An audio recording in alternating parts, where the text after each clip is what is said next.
So let's move to the next question of organic chemistry which also came in JEE Advanced 2024. Same to same वही question है जैसे कि आपने previously किया है, अभी किया था।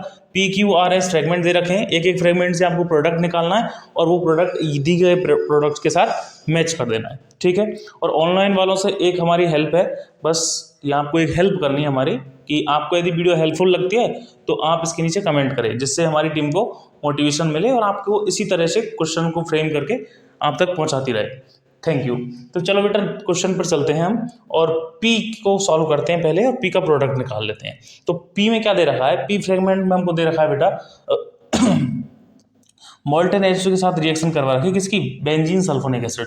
बेंजीन सल्फोनिक एसिड ले रखा है, बेंजीन सल्फोनिक एसिड, ठीक है। इसकी रिएक्शन करवा रखी है मोल्टेन NaOH के साथ। अब पहली बात तो देख लो बेटा, इसको घबराना मत, इसको देख के मोल्टेन क्या है। मोल्टेन का मतलब होता है मेल्ट किया हुआ, क्या मेल्ट किया हुआ। जब किसी भी चीज़ को हम गर्म करके क्या कर देते हैं, उसको मेल्ट कर देते हैं। ऐसे बिल्कुल सेम टू सेम NaOH को किया हुआ कि NaOH को क्या किया, गर्म किया और उसको पिघला लिया, पिघला के क्या कर दिया बेटा, इसके साथ रिएक्ट करवा दी। मतलब यहाँ पर टेम्परेचर तो है ही क्योंकि पिघला हुआ NaOH है, ठीक है। तो जैसे ही NaOH जहाँ पर रिएक्ट करेगा तो हमको OH माइनस यहाँ से मिलता है बेटा। अब OH माइनस देखो बेटा, यहाँ पर मुझको H दिख रहा है, एसिड है और ये बेस की तरह काम करेगा तो एसिड बेस रिएक्शन होगी, ठीक। अब OH आपको एक एक्स्ट्रा नॉलेज और बता देता हूँ, OH न्यूक्लियोफाइल की तरह भी काम करता है कि नहीं करता, हाँ अटैक करता है कि नहीं करता पॉजिटिव पे, बिल्कुल करता है यार। एज ए न्यूक्लियोफाइल भी काम करता है और एज ए बेस भी काम करता है। थोड़ा सा एक्स्ट्रा नॉलेज है, इसको एब्जॉर्व कर लेना थोड़ा सा ना बेटा, डाइजेस्ट कर लेना यदि हो जाएगा, वरना आगे कर लेना। चलो, तो एज ए न्यूक्लियोफाइल काम करता है और एज ए बेस भी काम करता है, ठीक है। बट काम कौन पहले प्रेफर करेगा, बेस की तरह काम करना प्रेफर करेगा या न्यूक्लियोफाइल की तरह।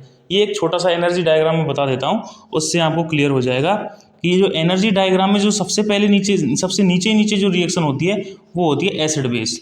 नीचे का मतलब क्या है, मतलब कि सबसे कम एनर्जी पर जो रिएक्शन हो जाती है वो क्या होती है, एसिड बेस। मतलब उसको एनर्जी की रिक्वायरमेंट नहीं है, एसिड बेस रिएक्शन को होने में एनर्जी की रिक्वायरमेंट नहीं होती, इसलिए वो फटाक से हो जाती है।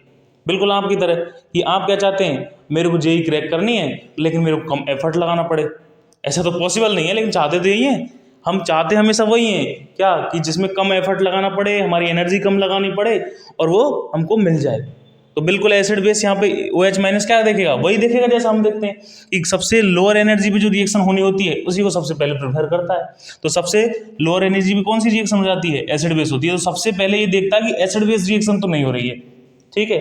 ये नहीं, और जितने भी रिएजेंट है वो सबसे पहले यही प्रेफर करेंगे कि सबसे पहले यदि एसिड बेस रिएक्शन कहीं भी हो रही होगी फ्रेगमेंट में तो वहां पर एसिड बेस रिएक्शन हो जाएगी।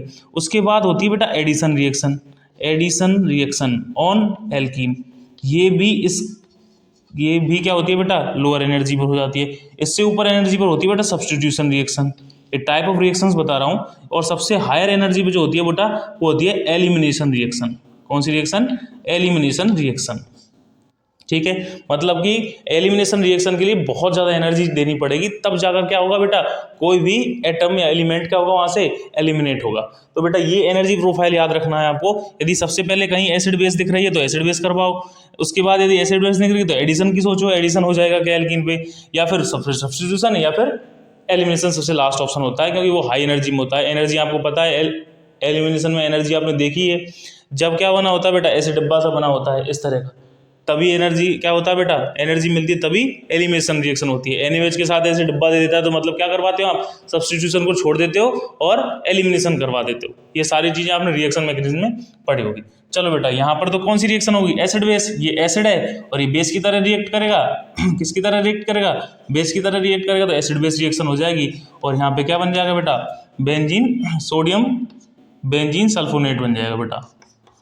SO3 माइनस Na+, ठीक है। साल्ट बन गया, क्या बन गया, साल्ट बन गया। लेकिन अभी भी हमारे पास क्या है, यहाँ पर NaOH है।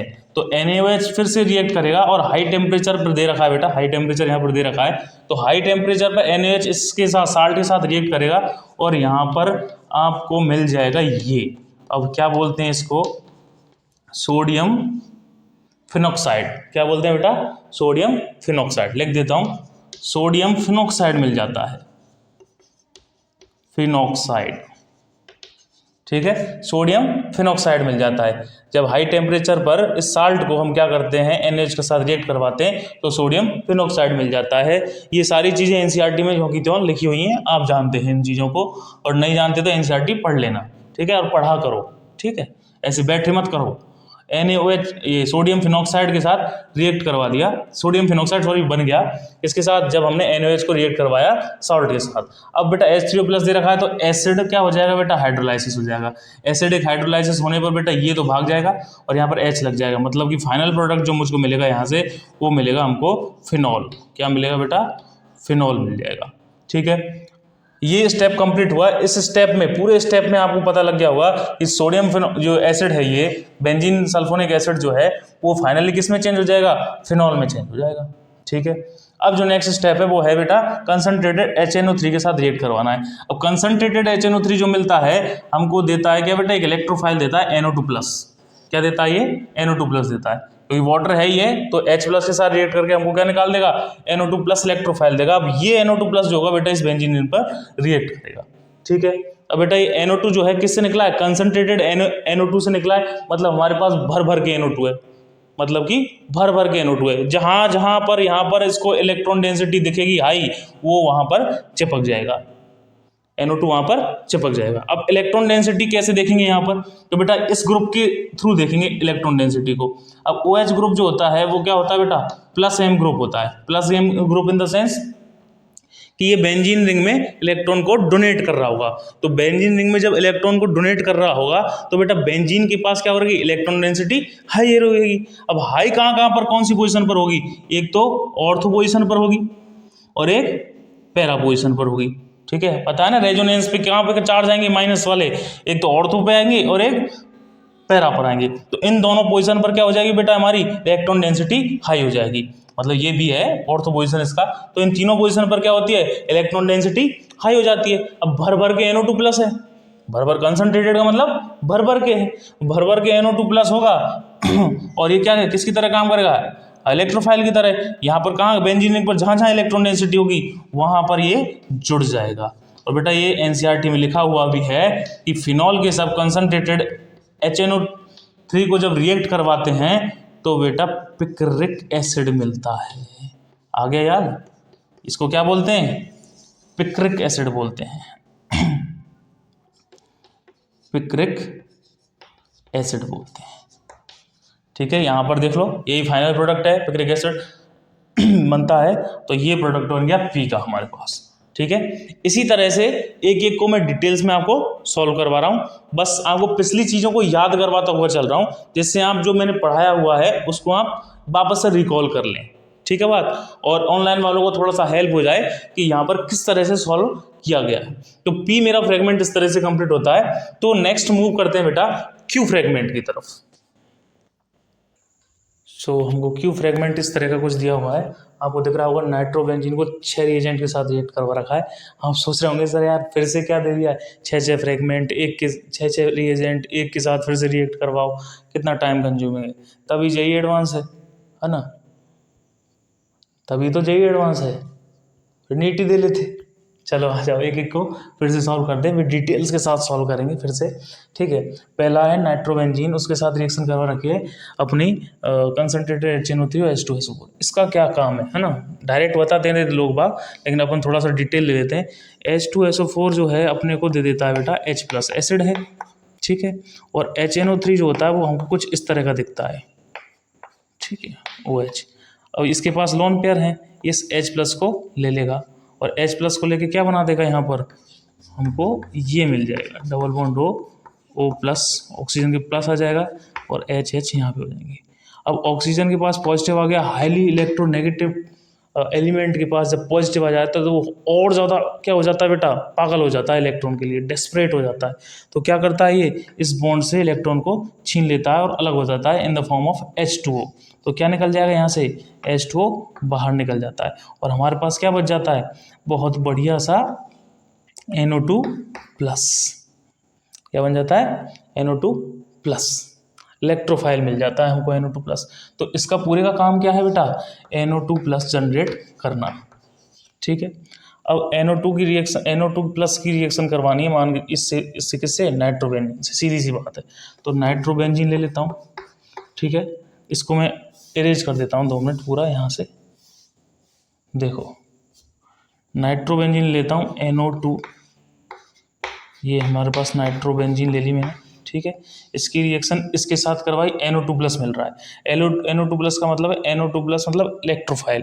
अब इलेक्ट्रोफाइल इस रिंग पे आएगा तो पहले तो बेटा इसका नेचर देखो क्या है। NO2 का नेचर होता है माइनस आई वाला, माइनस एम वाला, पहले माइनस एम देखो।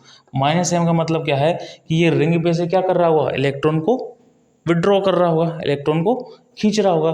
तो इस रिंग पर क्या हो रहा होगा, रिंग पर इलेक्ट्रॉन डेंसिटी डाउन जा रही होगी।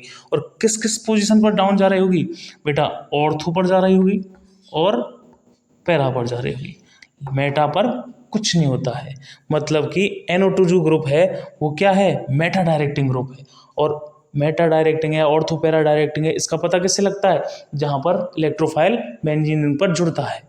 अब इसकी प्रेजेंस में इलेक्ट्रोफाइल कहाँ पर जुड़ेगा, यहाँ पर जुड़ेगा, क्योंकि यहीं पर इलेक्ट्रॉन है, यहाँ पर तो इसने छीन लिए, ठीक है। और इस पोजीशन को क्या बोलते हैं, पैरा पोजीशन।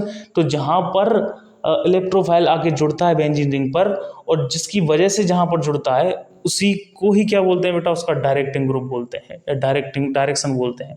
तो NO2 की प्रेजेंस में इलेक्ट्रोफाइल कहाँ पर जुड़ रहा है, मेटा पोजीशन पर जुड़ रहा है। तो मेटा पोजीशन पर इलेक्ट्रोफाइल का जुड़ना मतलब कि ये कैसे, कौन सा डायरेक्टिंग है, मेटा डायरेक्टिंग ग्रुप है।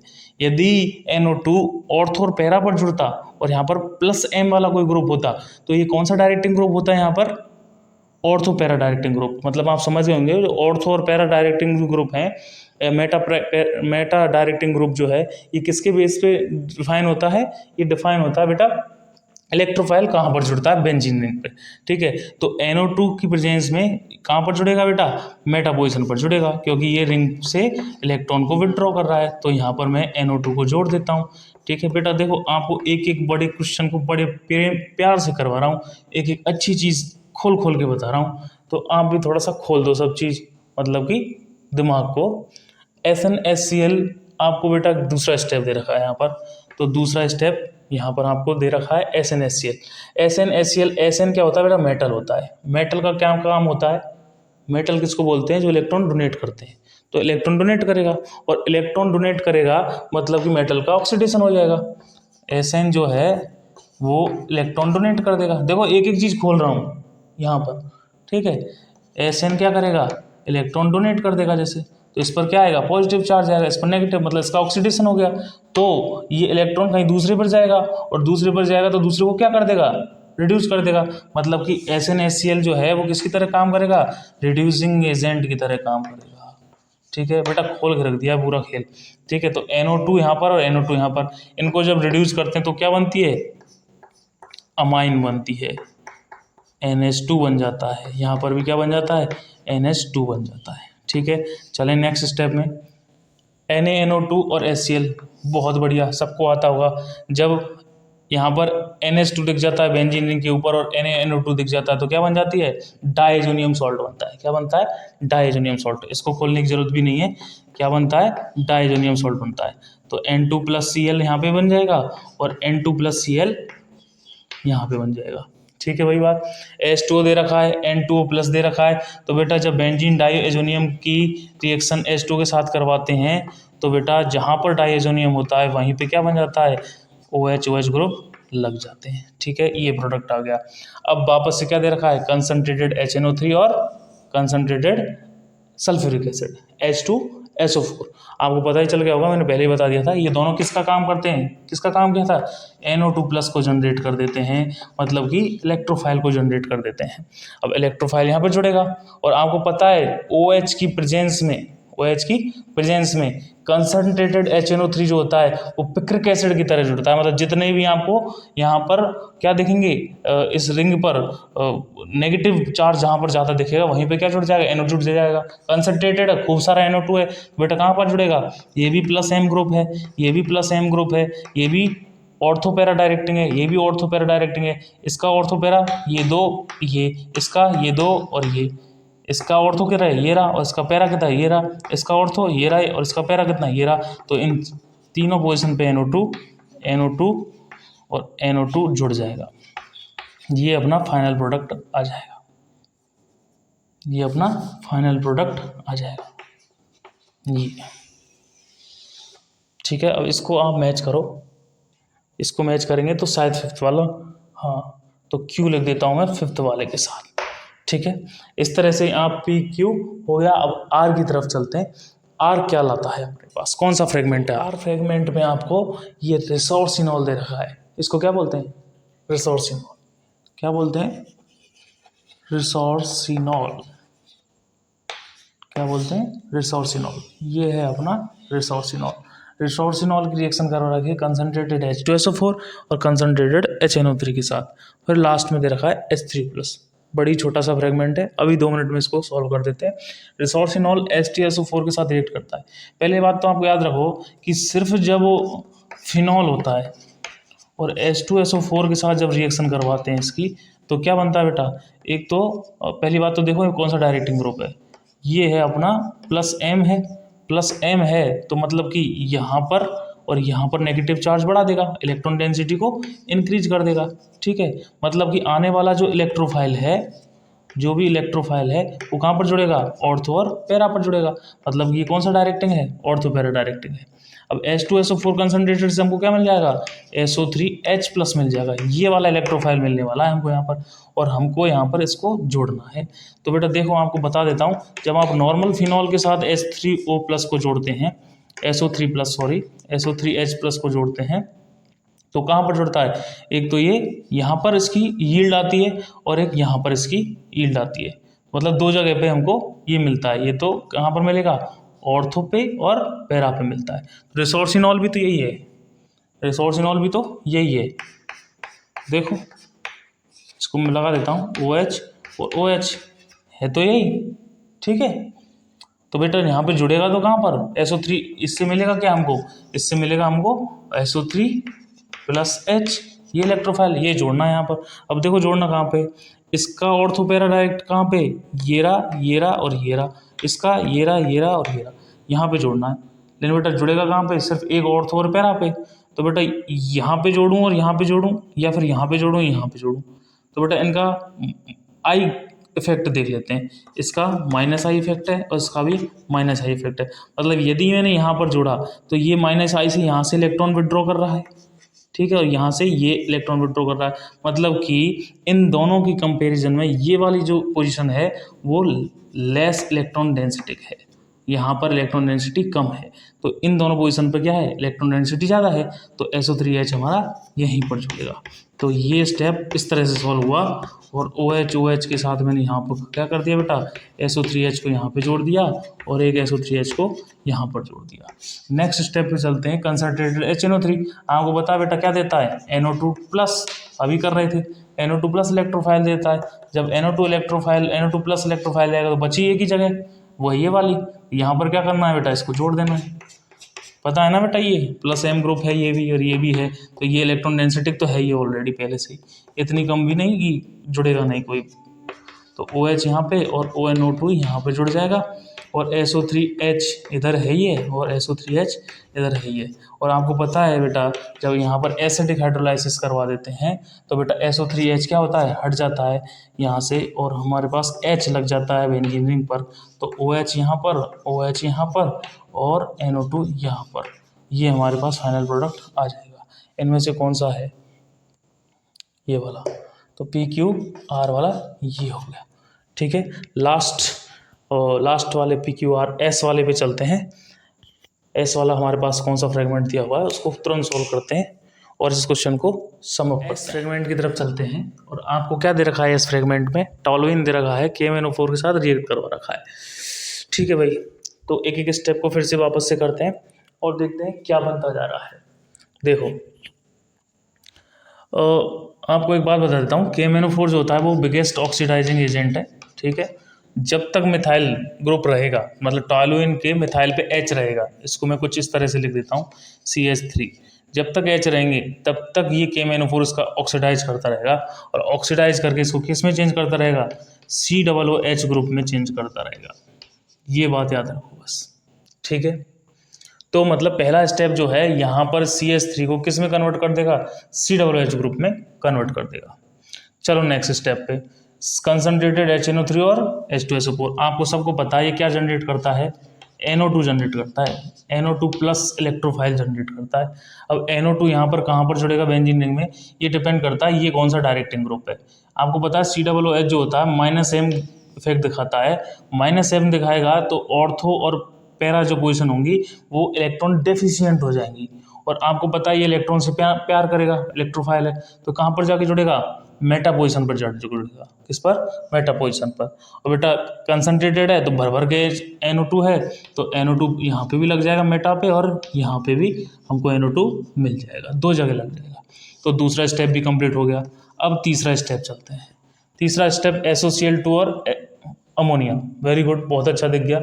जब बेटा आपको SOCl2 दिख जाता है, आपको पता होगा COOH जब भी आपको दिखता है, यहाँ पे R ग्रुप लगाओ, और SOCl2 जो आता है वो किसके लिए आता है, आपको पता होगा SOCl2 जो होता है वो इस OH को रिप्लेस करता है किसमें, Cl में, और क्या बनाता है, कुछ हमको इस तरह का देता है, मतलब कि एसिड हैलाइड दे देता है हमको, ठीक है, आपने रिएक्शन मैकेनिज्म में पढ़ा होगा, ठीक। तो बेटा ये यहाँ पर किस में चेंज हो जाता है, एसिड हैलाइड लग जाता है ऊपर, डबल बॉन्ड O और Cl NO2 और NO2, ठीक है। बेटा इतनी मेहनत हो रही है तो थोड़ा सा आप भी हेल्प करेंगे हमारे साथ, थोड़ा सा याद करके लाया करेंगे, थोड़ा सा कॉन्सेप्ट को देख के आया करेंगे, जिससे हमारी भी हेल्प होती रहे, ठीक है। तो SOCl2 Cl- रिएक्शन के बाद चौथा रिएक्शन नहीं है इसका, बी पार्ट है, बी पार्ट अमोनिया के साथ रिएक्शन करवा देंगे। अब अमोनिया फिर से देखो, या तो बेस की तरह काम करेगा, पता है आपको, पहले बताया था, या तो बेस की तरह काम करेगा, ये हाइड्रोजन को खींचेगा, हाइड्रोजन दिखते ही एसिड बेस होगी, नहीं तो न्यूक्लियोफाइल की तरह काम करेगा। अब यहाँ पर बेटा क्या है, अब अमोनिया, हाइड्रोजन तो कहीं दिख नहीं रही है, तो न्यूक्लियोफाइल की तरह रिएक्ट करेगा, यहाँ पर इसको ओपन करेगा, ये वापस से क्लोज होगा, और Cl बड़ा ही अच्छा लिविंग ग्रुप है, बाहर निकल जाएगा, और हमको कुछ ये मिलेगा, C डबल बॉन्ड O, और यहाँ पे NH2 मिल जाएगा, यहाँ पे NO2 लगा हुआ है, और यहाँ पे भी NO2 लगा हुआ है, ठीक है। चलो अब चलते हैं, नेक्स्ट स्टेप कौन सा है, Br2NOH, बहुत बढ़िया बेटा। देखो मुझको जब ये दिख रहा है ना, देखो अब तो आपको अच्छी तरह दिखा देता हूँ, ये दिख रहा है Br2NOH दिख गया, तो बेटा हॉफमान ब्रोमिनेशन रिएक्शन मुझको याद आ गई। हॉफमान ब्रोमिनेशन रिएक्शन जो होती है बेटा आपको याद होनी भी चाहिए, और वो हो जाती है किस स्टेप से, नाइट्रीन वाले स्टेप से जाती है, किस वाले से, नाइट्रीन जो होता है इसमें क्या बनता है बेटा, नाइट्रीन बनता है, क्या बनता है बेटा इसमें, नाइट्रीन बनता है, ठीक है। नाइट्रीन के थ्रू जाती है बेटा ये Br2NOH रिएक्शन, इसी को तो क्या बोलते हैं, हॉफमान ब्रोमिनेशन रिएक्शन बोलते हैं। किस तरह से जाएगी, थोड़ा सा खोल देता हूँ, चलो थोड़ा सा लंबा हो रहा है लेकिन काम चला लेते हैं। Br2NOH, NOH है, बेस है, इसके हाइड्रोजन को यहाँ से निकाल लेगा, क्या बना देगा, NH2-, ठीक है। अब ये माइनस जो है Br2 पे अटैक करेगा, Br2 इस तरह से दिख रहा होगा आपको, Br ये यहाँ पे अटैक करेगा और ये खुल जाएगा, तो Br इससे चिपक जाएगा, और क्या प्रोडक्ट बन जाएगा हमारे पास, कुछ इस तरह से C डबल बॉन्ड O और Br, यहाँ पे NO2 और यहाँ Br नहीं, NH Br NO2, ठीक है। हमारे पास अभी भी NOH है, और H यहाँ पर भी है, NOH यहाँ पर भी है, बेस है, एसिड है, एसिड बेस रिएक्शन फिर से हो जाएगी, H को लेके भाग जाएगा, वापस से नेगेटिव चार्ज यहाँ पर आ जाएगा, ठीक है। वापस से नेगेटिव चार्ज आएगा, ये नेगेटिव चार्ज वापस, सॉरी इसको मैं अलग से ही लिख देता हूँ, नेगेटिव चार्ज आ जाएगा, नेगेटिव चार्ज आ जाएगा, तो कुछ इस तरह से हमको रिएक्शन मिल जाएगी, C double bond O N- Br NO2 और NO2, ठीक है। अब बेटा यहाँ पर क्या है, ये वापस से यहाँ पर रिएक्ट करेगा, Br को भगा देगा, तो नाइट्रीन फॉर्मेशन होगी, C double bond O N, ये इसकी लोन पेयर NO2, हॉफमान ब्रोमिनेशन के थ्रू जा रही है। अब यहाँ पर क्या हो जाएगा, रीअरेंजमेंट हो जाएगा, पता है आपको, ये रीअरेंजमेंट होगी, यहाँ पे चली जाएगी नाइट्रोजन, ये इंजीनियरिंग पूरी, तो क्या बन जाएगा, कुछ इस तरह का कंपाउंड बनेगा, N double bond C double bond O NO2, और ये भी NO2, ठीक है। और यहाँ पर इसका हाइड्रोलाइसिस हो जाएगा, H2 यहाँ पर, O यहाँ पर, तो क्या बन जाएगा, एनिलीन बन जाएगी, NH2 NO2 और NO2, ठीक है। अब देखो बेटा NaNO2 दे रखा है HCl, मतलब ये किस में चेंज हो जाएगा, डायजोनियम में, तो इसको मैं डायजोनियम में चेंज कर देता हूँ, N2+ और Cl-। और क्या दे रखा है H2O। H2O देते बेटा ये किस में चेंज हो जाएगा, ये अपना चेंज हो जाएगा, इसी में बना देता हूँ। ये जो होता है बेटा डाइजोनियम हट जाता है और इसकी जगह OH लग जाता है H2O में, तो इसको मैं हटा देता हूँ और यहाँ पे OH लगा देता हूँ। यही फाइनल प्रोडक्ट है। और कौन सा प्रोडक्ट है उसको दिख रहा है, पहला वाला PQRS, इस तरह से। तो बेटा ऐसे आपको एक एक क्वेश्चन सॉल्व करते हुए चलने हैं, और ये तभी आएगा जब आपकी बढ़िया भयंकर वाली क्या होगी, प्रैक्टिस होगी। ठीक है, आप बार बार बार बार प्रैक्टिस करते रहो। प्रैक्टिस मेक्स मैन परफेक्ट आपके लिए बिल्कुल सूटेबल है। जितनी आप ऑर्गेनिक में प्रैक्टिस करेंगे उतना ही आप अच्छी तरह से क्वेश्चन को अटेम्प्ट कर पाएंगे। ये मैं आपके लिए कह रहा हूँ और ऑनलाइन वालों आपके लिए भी कह रहा हूँ। इसीलिए हम जो लोग हैं वो क्या करते हैं, आपको क्वेश्चन प्रैक्टिस के लिए ही आपको वीडियोस डालते हैं कट कर करके। और बच्चों को जो पढ़ रहे हैं वो तो पढ़ ही रहे हैं, आपके लिए सिर्फ और सिर्फ क्वेश्चन इसलिए डालते हैं क्योंकि आप बढ़िया से क्वेश्चन प्रैक्टिस करते रहें। एक एक स्टेप को अच्छे से मैंने खोल खोल के इसीलिए बताता हूँ कि आपकी हेल्प हो। So thank you so much.